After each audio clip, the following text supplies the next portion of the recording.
Hello students, welcome to SCBS smart classes. बेटा आज से हम लोग स्टार्ट करेंगे क्लास 11th का मैथमेटिक्स। बहुत इम्पोर्टेंट है। जो बच्चों ने अभी हाल फिलहाल में बेटा 10th के एग्ज़ाम दिए थे, क्योंकि because of corona virus lockdown हुआ है पूरी कंट्री में, इस वजह से आई थिंक कुछ बच्चों के एग्ज़ाम भी रह गए। लेकिन आप लोगों को बेटा अभी से पढ़ना स्टार्ट करना पड़ेगा, जिससे कि आप अपने कोर्स को आगे चल के कवर कर पाएँ। ठीक है, तो आज से बेटा हम लोग स्टार्ट करेंगे क्लास 11th में NCERT का आपका पहला चैप्टर है मैथ्स में। आपका बेटा पहला चैप्टर है बेटा सेट्स। देखिए बेटा NCERT में आपका पहला चैप्टर सेट्स है, दूसरा है रिलेशन एंड फंक्शन। ये दोनों चैप्टर ही आपके लिए बहुत इम्पोर्टेंट हैं, क्योंकि आगे चल के इसका बहुत ज़्यादा यूज होना है। एंटायर कैलकुलस में आप लोगों का फंक्शन का यूज होता है, जो 12th स्टैंडर्ड में आपका 44 मार्क्स बेटा कंटेन करता है। और सेट का भी बहुत यूज होता है, कैलकुलस में होता है, प्रोबेबिलिटी में भी इसका बेटा बहुत ज़्यादा यूज होता है। तो आप लोगों को इस चैप्टर को थोड़ा अच्छे से पढ़ना है और हर बात को बारीकी से समझ करके पढ़ना है। अब सेट की बेटा बात करें तो देखिए, अगर हम अपनी रेगुलर लाइफ के अंदर देखें तो जब भी आप एक बुक सेलर के पास जाते हो तो आप उसे क्या बोलते हो कि हमें एक बुक का सेट दे दो, या हमें 11th क्लास की बुक्स का सेट दे दो। ठीक है, आपकी फैमिली में से आपकी मोम जाती है मार्केट, तो वो क्या बोलती हैं कि बेंगल का सेट दे दो। तो सेट का मतलब क्या, आप यही समझो, आप बुक का सेट मांग रहे हो, 11th क्लास की बुक का सेट। इट मीन्स क्या है कि आपके पास कुछ ऑब्जेक्ट हैं, यानी कि कलेक्शन है ऑब्जेक्ट का। उसमें हिंदी की बुक होगी, इंग्लिश की होगी, कंप्यूटर की होगी, मैथ्स की होगी, फिजिक्स होगा, केमिस्ट्री होगा। ठीक है, और जैसे आपके सब्जेक्ट है उस हिसाब से, तो आपके पास क्या था, एक कलेक्शन था ऑब्जेक्ट का, और वो वेल डिफाइंड था। यानी कि अगर आप जाकर के बोलोगे बुक वाले को कि आई बिलोंग्स टू साइंस स्ट्रीम और मुझे साइंस स्ट्रीम की बुक दे दो 11th स्टैंडर्ड की, तो वो आपको साइंस स्ट्रीम की बुक देगा। और किसी भी बुक सेलर के पास चले जाओ तो वो आपको वही बुक देगा। तो अगर हम मैथमेटिकली सेट की बात करें तो सेट क्या है, collection of well defined object. देखिए यहां पे एक वर्ड आया वेल डिफाइंड। ठीक है, अब इस वर्ड का बेटा मतलब समझो। कलेक्शन आप लोग जानते हो, ऑब्जेक्ट जानते हो, कोई भी वस्तु हो सकती है, किसी का नाम हो सकता है, अल्फ़ाबेट हो सकते हैं, न्यूमेरिकल हो सकते हैं, न्यूमेरिक वैल्यूज हो सकती हैं। ठीक है, और कोई भी वस्तु, किसी का नाम, कुछ भी हो XYZ, वो सारे आपके ऑब्जेक्ट में आते हैं। ये वर्ड आया वेल डिफाइंड। वेल डिफाइंड का मतलब समझो कि एक ऐसी डेफिनेशन जो वेरी ना करे। वेरी का मतलब कि एक ऐसी डेफिनेशन जो कि चेंज ना हो, should not change person to person, person to person. समझें इस बात को कि एक ऐसा कलेक्शन जिसके लिए सबकी डेफिनेशन सेम। अब एक एग्जाम्पल लेकर के देखते हैं।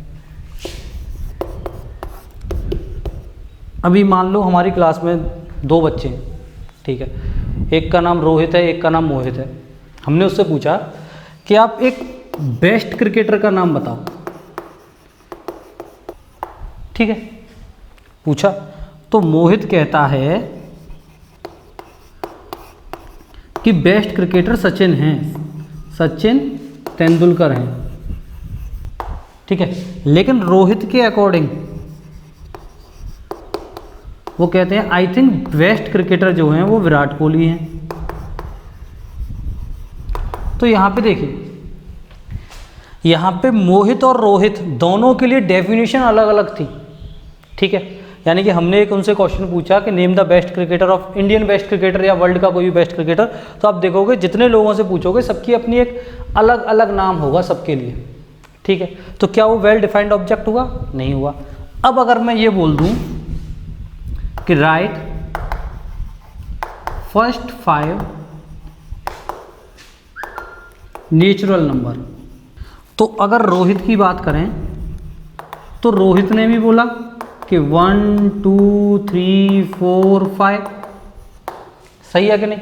और मोहित की बात करें तो मोहित का भी आंसर क्या होगा, 1 2 3 4 5। ठीक है, यानी कि दोनों के लिए फर्स्ट 5 नेचुरल नंबर सेम होंगे। और आप किसी से ही पूछना फर्स्ट 5 नेचुरल नंबर क्या होंगे, 1 2 3 4 5। तो यहाँ पे क्या था, देखिए इन दोनों में डिफरेंस क्या है। यहाँ पे अगर हम कलेक्शन की बात करें, कलेक्शन तो है लेकिन that is not well defined. Well defined क्यों नहीं है, क्योंकि पर्सन टू पर्सन बेटा चेंज हो रहा है। यहाँ पे भी आपका कलेक्शन है लेकिन ये पर्सन टू पर्सन चेंज नहीं हो रहा। तो यानी कि सेट हम उस कलेक्शन को बोलेंगे जिसके लिए सबकी डेफिनेशन सेम हो, यानी कि डेफिनेशन वेरी नहीं करनी चाहिए, डेफिनेशन डिफरेंट पीपल्स की डिफरेंट नहीं होनी चाहिए, उसे हम लोग क्या बोलेंगे, सेट बोलेंगे। ठीक है, जैसे कि आपसे बोला जाए कि राइट वॉवेल्स ऑफ इंग्लिश, ठीक है, तो आप जिस किसी से भी पूछोगे अगर इंग्लिश अल्फाबेट के वॉवेल्स की बात हो तो क्या होगा, ए ई आई ओ और यू, सही है कि नहीं। ठीक है, तो सेट की डेफिनेशन क्या थी, सेट क्या होता है, collection of well defined object, उसको हम लोग बेटा क्या बोलेंगे, सेट। एक्सआई 1.1 की बात करें तो एक्सआई 1.1 में ज़्यादा कुछ नहीं है, आप लोगों को सेट के बारे में सीखना है, सेट क्या होता है, सेट को आप लोग कैसे लिख सकते हो, how to represent a set, ये आपको एक्सआई 1.1 में सीखना है। एक छोटा सा कॉन्सेप्ट है बिलोंग्स टू का, उसको भी हम लोग सीखेंगे। अब देखिए बेटा, अब हम लोग क्या करते हैं, हम लोग एक सेट लेकर के देखते हैं, फिर उसके बारे में आपको बताता हूँ कि सेट के अंदर के जो ऑब्जेक्ट होते हैं उनको हम क्या क्या बोल सकते हैं। मान लीजिए मैंने कोई एक सेट ले लिया, कि मुझे कोई एक सेट दे दिया गया कि फर्स्ट 5 और नेचुरल नंबर,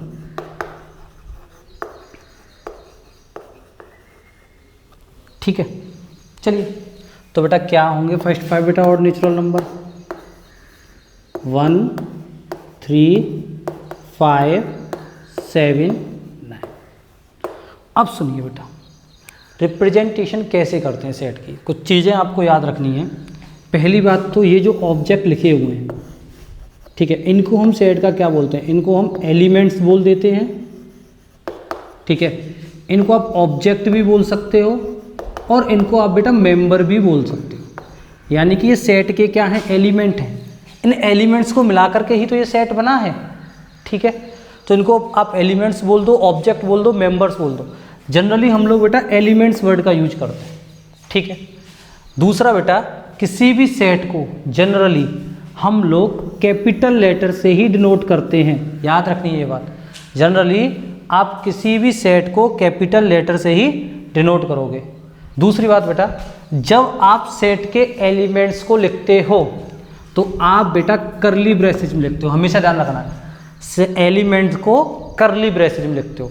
तीसरी बात, एलिमेंट्स को आपको अलग अलग करने के लिए आप कॉमाज का यूज करते हो। देखो अलग अलग एलिमेंट्स थे तो हमने उनको अलग अलग करने के लिए, डिवाइड करने के लिए हमने कॉमा का यूज किया, ठीक है। एक और बात यह है बेटा कि सेट को रिप्रेजेंट करते हैं हम कैपिटल लेटर से, और जनरली मैं ऐसा नहीं बोल रहा कि हमेशा ही, ठीक है, कुछ क्वेश्चंस में आप कैपिटल लेटर का यूज करोगे, लेकिन जनरली जब हम एलिमेंट्स को लिखते हैं, ठीक है, तो उनको हम स्मॉल लेटर में लिखते हैं। जनरली हम एलिमेंट्स को स्मॉल लेटर में ही रिप्रेजेंट करते हैं और सेट को हम किस में रिप्रेजेंट करते हैं, कैपिटल लेटर से। फिर से समझ लो, सेट के जितने भी एलिमेंट्स होंगे करली ब्रेसेज के अंदर आएंगे, ठीक है। एलिमेंट्स को अलग अलग करने के लिए आप कॉमा का यूज करते हैं, दूसरी बात। तीसरी बात, सेट को रिप्रेजेंट करने के लिए जनरली वर्ड का याद रखना मैं क्या बोल रहा हूँ, जनरली हम कैपिटल लेटर का यूज करते हैं। और एलिमेंट्स में मान लो अगर आ रहे हैं, यानी कि लेटर आपके इंग्लिश अल्फ़ाबेट के लेटर आ रहे हैं, तो हम जनरली कैपिटल का ही यूज करेंगे, ठीक है। जैसे कि मान लो एक और अगर हम एग्जांपल लें, बी कोई एक सेट है, तो वॉवेल्स ऑफ, अभी हमने देखा था वॉवेल्स ऑफ इंग्लिश अल्फ़ाबेट, तो बेटा ये क्या होगा, देखिए ए ई आई ओ यू, ठीक है बेटा। आई होप आपके बात समझ में आ गई होगी। आप क्लियरली इस बात को समझ लें, सेट को रिप्रेजेंट करोगे कैपिटल लेटर से, ठीक है। एलिमेंट्स को अलग अलग करने के लिए आप कॉमा का यूज करोगे। आप सारे एलिमेंट्स को कहाँ लिखोगे? करली ब्रेसेस के अंदर लिखोगे, ठीक है। और यहाँ पे ये बात भी ध्यान रखनी है कि जब कभी भी हमें ज़रूरत पड़ती है तो जनरली हम लोग स्मॉल लेटर्स का वहाँ पे एलिमेंट्स के लिए यूज करते हैं, ठीक है। अब हम पढ़ेंगे रिप्रेजेंटेशन ऑफ सेट्स। हम पढ़ेंगे बेटा रिप्रेजेंटेशन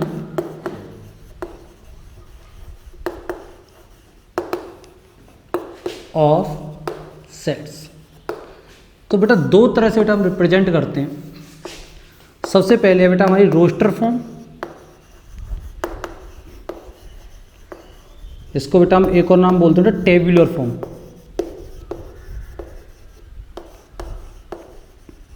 ठीक है।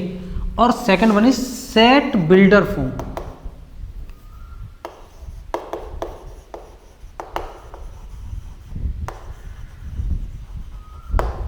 ठीक, देखो बेटा किस तरह से हमें रिप्रेजेंट करना है। सबसे पहले बेटा मैं सेट बिल्डर फॉर्म की बात करूँ, ठीक है। सेट बिल्डर फॉर्म में क्या होता है? जो सेट को बिल्ड करे, जो सेट को क्या करे? बिल्ड करे। जैसे कि मान लो कोई एक सेट है ए, वो किस तरीके से एक्स, ठीक है, कॉलन का साइन है, लेकिन इसको हम सेट की लैंग्वेज या मैथमेटिकली हम इसको सच दैट पढ़ते हैं, सच दैट, ठीक। एक्स कोई एक नंबर है, किस तरीके का? X is first 5 even natural number,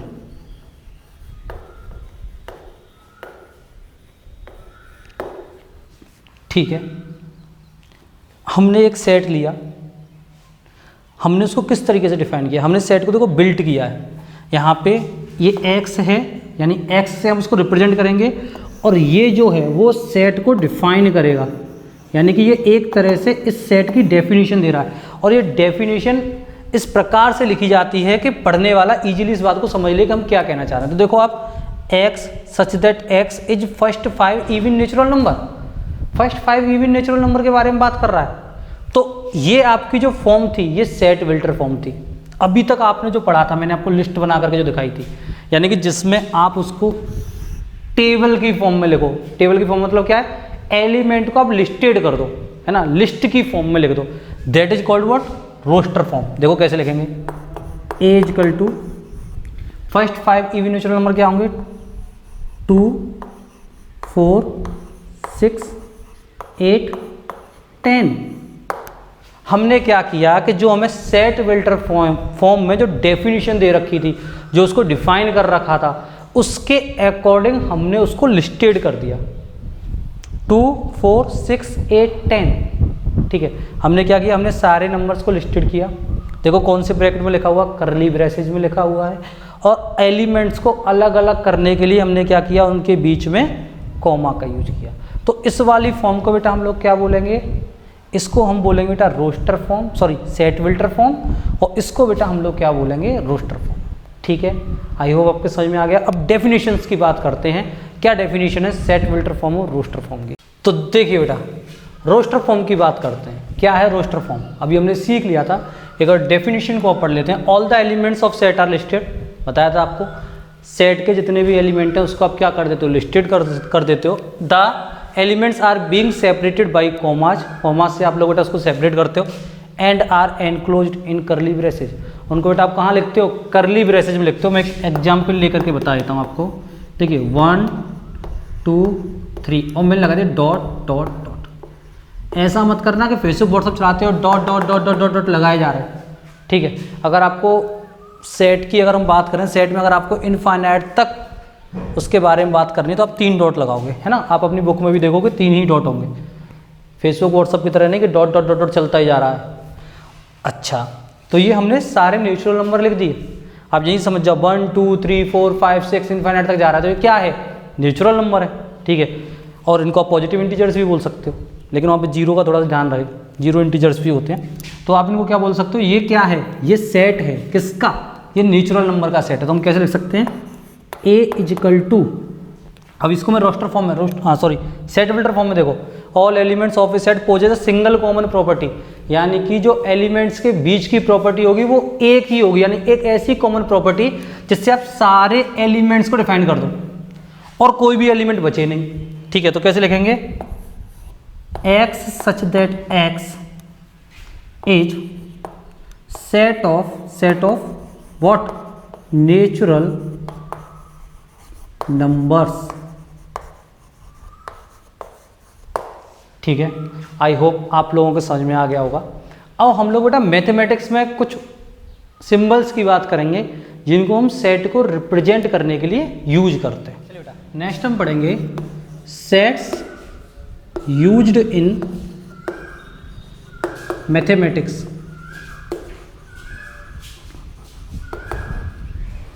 देखिए, सिंबल से आप लोगों को पहचानना होता है कि अगर किसी ने कैपिटल N की बात कर दी, ठीक है, तो ये है आपका बेटा सेट ऑफ नेचुरल नंबर।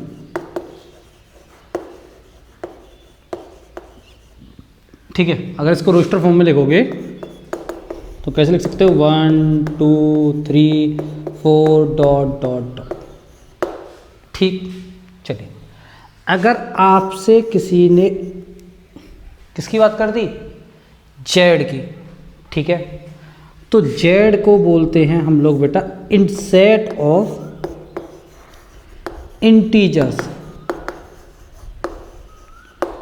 ठीक है, इसको भी बेटा आप लोग बेटा रोस्टर फॉर्म में बेटा रिप्रेजेंट कर सकते हो, किस तरीके से कि डॉट डॉट डॉट -3 -2 -1 0 1 2 3 और डॉट डॉट डॉट। आप समझ जाओगे, माइनस इनफाइनाइट से पॉजिटिव इनफाइनाइट तक की जो बात होगी, और इसमें इंटीजर्स ही आए सिर्फ। ठीक है, वो आपके इंटीजर्स होते हैं और इसको हम रिप्रेजेंट करते हैं किससे, जेड से। ठीक है, अगर कोई बोल दे जेड पॉजिटिव, तो यहाँ पे बेटा आप लोग बात कर रहे हो पॉजिटिव इंटीजर्स की, ध्यान रखना ये बात। ठीक है, और अगर जेड नेगेटिव आ जाए तो नेगेटिव इंटीजर्स की।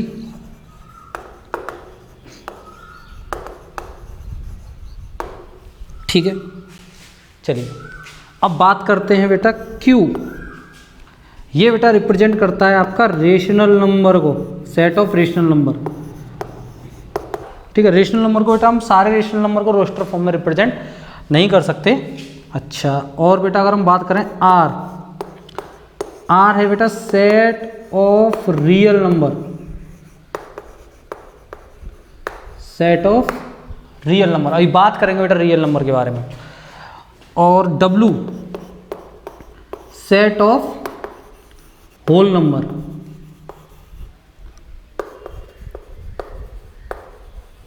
ठीक है, और डब्लू के बाद बेटा T set of irrational number.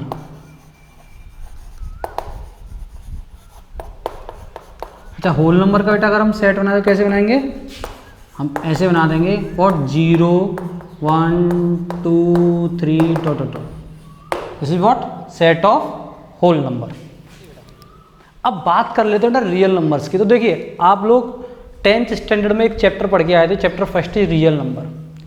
10th तक आप लोगों ने नंबर पढ़ा, एक टाइप का पढ़ा, रियल नंबर आज दो number that are rational and irrational. लेकिन जब आप बेटा 11th स्टैंडर्ड में आया तो बेटा आप इमेजिनरी नंबर भी पढ़ते हो। ठीक है, तो अगर हम नंबर्स की बात करें मैथमेटिक्स में, अगर आप लोग बेटा नंबर सिस्टम में थोड़ा सा इसको बेटा समझ लो, काम आएगा ये आपके। नंबर्स की बात करो तो बेटा आप दो पार्ट में डिवाइड करते हो, किसमें, रियल और इमेजिनरी।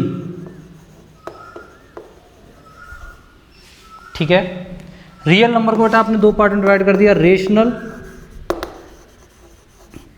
और एक था बेटा आपका irrational.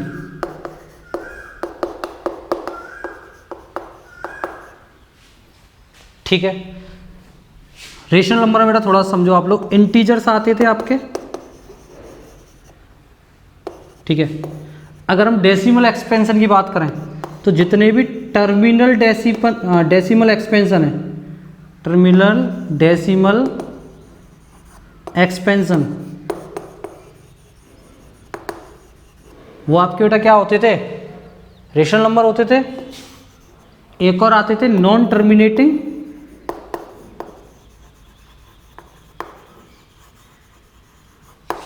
But repeating.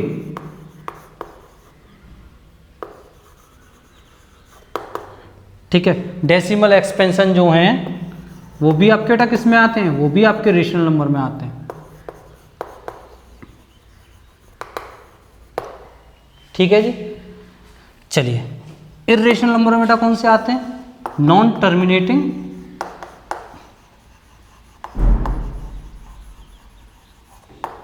And non repeating.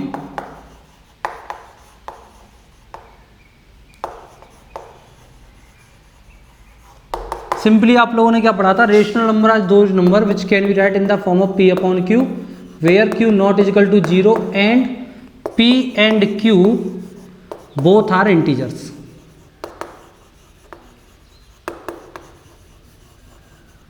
ठीक है, अब थोड़ा सा इंटीजर्स की मैं थोड़ा सा और इसको भी एक्सप्लेन कर देता हूं आप लोगों के लिए कि इंटीजर्स में देखिए dot dot dot -4 -3 -2 -1 0 1 2 3 4 dot dot dot 1 से इधर के जितने भी नंबर हैं ये सारे आपके बेटा पॉजिटिव इंटीजर्स हैं। ठीक है, और इधर के ये आपके बेटा नेगेटिव इंटीजर्स हैं।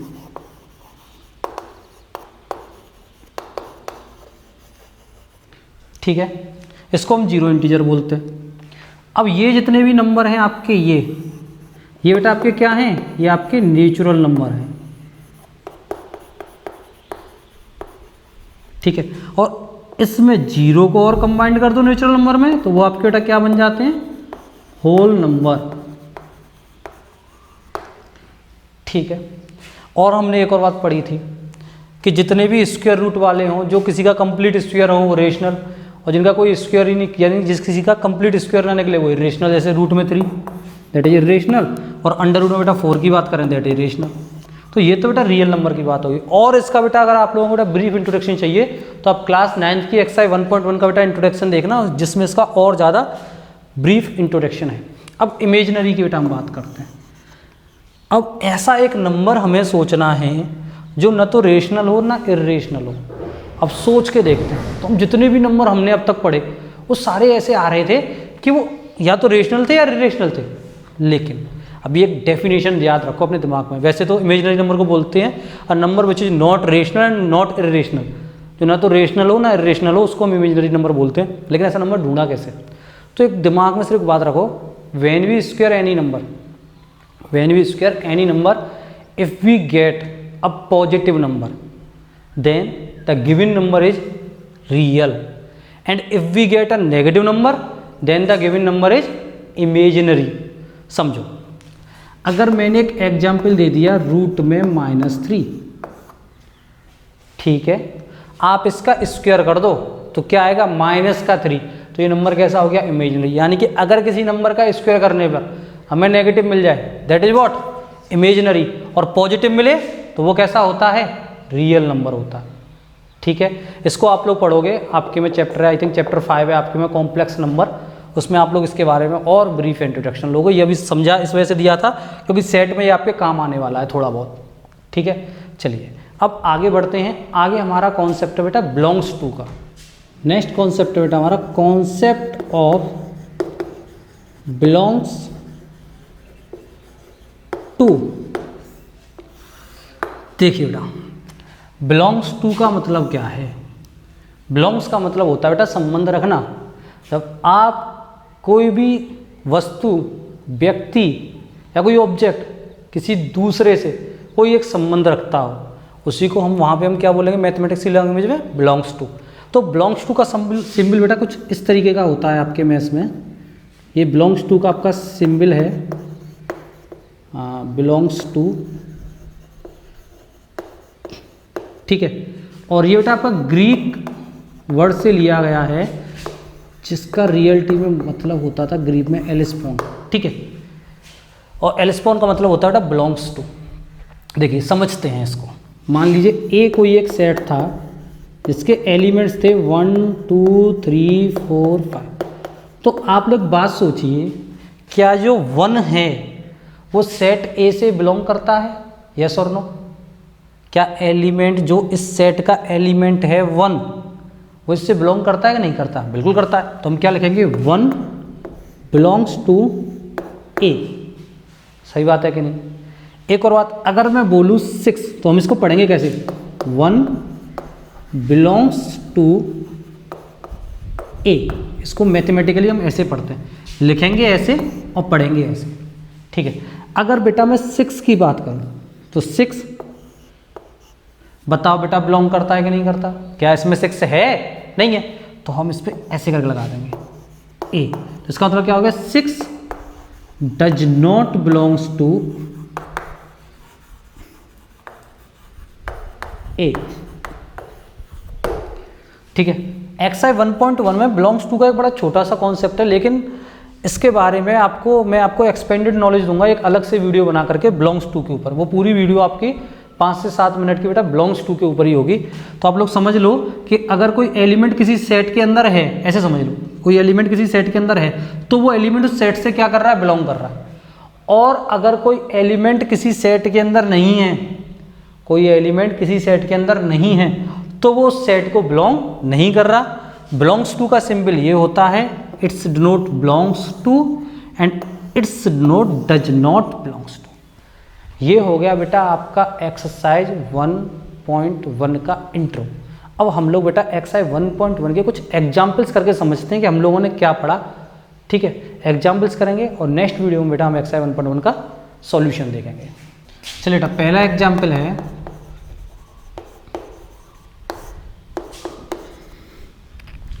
Exercise 1.1। Right the solution of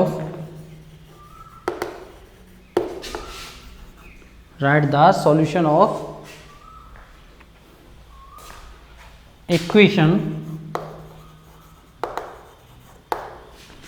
x square plus x minus 2 in roster form. आपको इसका सॉल्यूशन बेटा रोस्टर फॉर्म में लिखना। चलिए, तो सबसे पहले क्या करते हैं, सॉल्यूशन डालते हैं।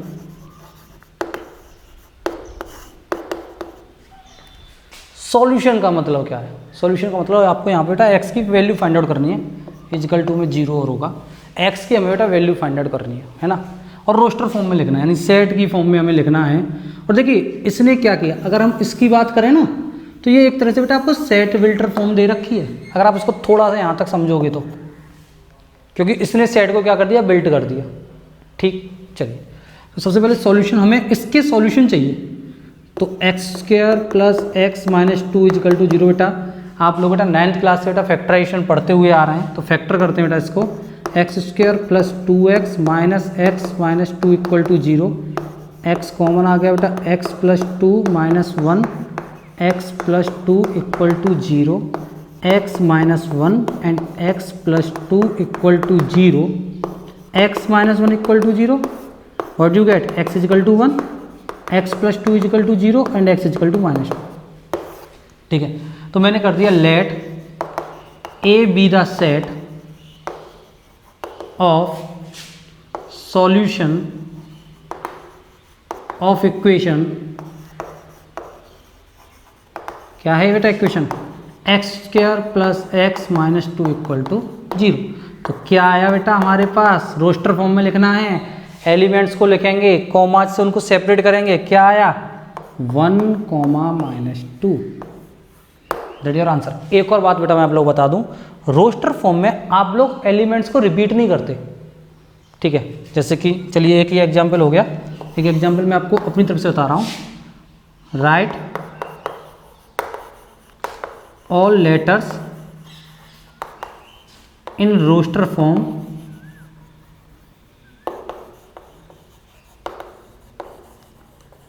Of word school. चलिए, तो देखो मान लो एस कोई सेट था, कुछ भी मान सकते हैं बेटा, है ना। मैं आपको डायरेक्टली बता रहा हूँ। तो देखिए स्कूल के सारे लेटर में बनाता हूँ, SCHOOL, ठीक है, तो हम कैसे लिखेंगे, आपसे पूछा जाए कि स्कूल को बनाने के लिए कौन कौन से लेटर यूज करने हैं, तो आप क्लियरली बोलोगे भैया एस यूज कर लो, सी यूज कर लो, एच कर लो, ओ कर लो और एल कर लो। ये थोड़ा ना बोलोगे डबल ओ चाहिए, ओ एक ही बार लेंगे। उसी तरह से S C H O L, there is no need to repeat the element. Element को दोबारा रिपीट करने की कोई ज़रूरत नहीं। इस सेट को थोड़ा सा ए मान लो जिससे कि कन्फ्यूजन ना हो। तो S C H O L ये क्या हो गए, इसके एलिमेंट्स हो गए। कौन सी फॉर्म में, रोस्टर फॉर्म में डिवाइड कर दिया। ठीक है बेटा, बाकी नेक्स्ट वीडियो में देखेंगे। कोई भी दिक्कत हो, कोई भी प्रॉब्लम हो, आप लोग बेटा कमेंट बॉक्स में जाकर कमेंट करिए, हम कोशिश करेंगे उसको नेक्स्ट वीडियो में सॉल्व करने की।